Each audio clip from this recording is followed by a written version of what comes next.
আমরা ক্ষমতাবান হতে চাই না, আমরা জাতির একটু সেবা করতে চাই। এদেশের সেবা করার জন্য আমাদেরকে নির্বাচিত করেন, তাহলে এই জাতির প্রতি আমাদের কিছু কমিটমেন্ট আছে।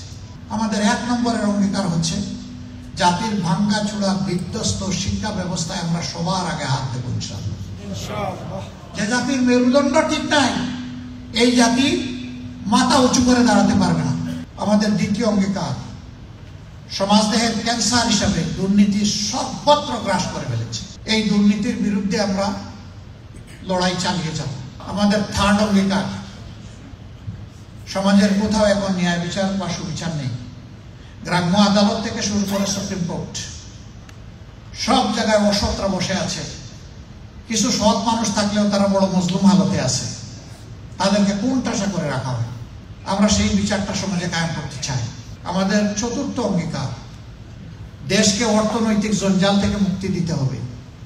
গোটা ব্যাংক এবং নন ব্যাংকিং ফিনান্সিয়াল সেক্টরস, এটাকে পুরা আবার ঢেলে সাজাতে হবে। বিশ্ব সভায় আমরা কেউ কেউ থেকে বিচ্ছিন্ন না, প্রত্যেকটা দেশ প্রত্যেকটা দেশের সাথে সম্পর্কযুক্ত। আমাদের পলিসি হবে সবার সাথে, সভ্য দেশগুলোর সাথে বন্ধুত্ব, কারোর সাথে শত্রুতা নয়। বন্ধুত্ব কিন্তু প্রভুত্ব নয়। আমরা কারো প্রভুত্ব কিংবা দাদাগিরি বা বড় ভাইগিরি আমরা মেনে নেব।